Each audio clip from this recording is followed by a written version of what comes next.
It's KALLY Hall. Yeah, hall, like a hallway.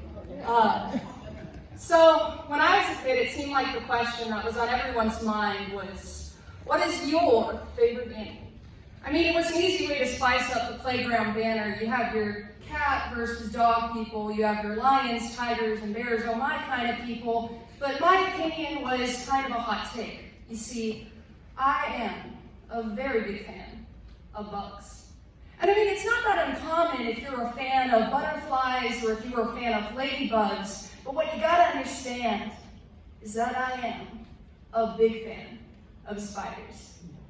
And not just the little ones either, the big ones. When I was 4, I got my first tarantula, and by the time I was 6, there was nothing I wanted more in this world than a Goliath bird-eating spider.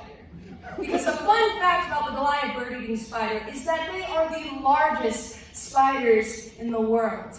The female Goliath bird-eating spider can grow up to be 11 inches long and weighs up to 6 ounces. Now, I mean, the male spider is the size of a quarter and weighs an ounce, but I don't hold it against him. And so, on my 6th birthday, my mom drove me up to Ohio where we went to a breeder's, and I got 1 female spider and 1 male. And I love them more than anything else in this world. I love them so much, in fact, that I couldn't bear to be parted with them when I went to sleepaway camp.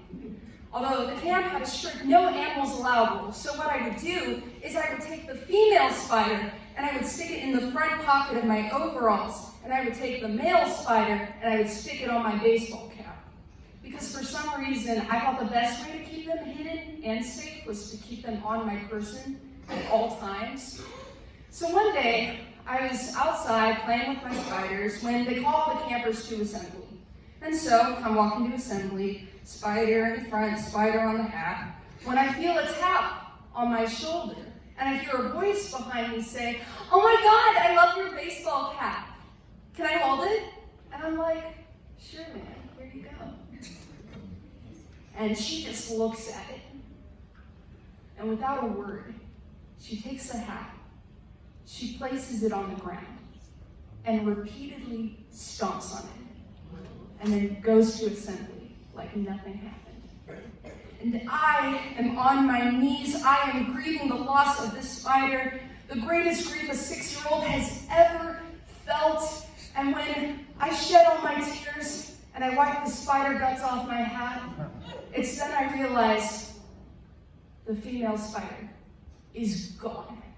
And so I am crying, mourning the loss of not 1, but 2 of my beloved spiders. I cry at assembly, I cry at lunch, and I cry all the way until it's time for bed.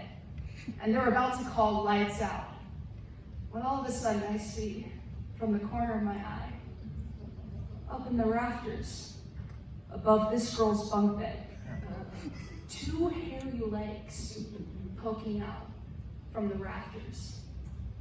Now, I know as a kid, when you see something, you're supposed to say something, but I didn't.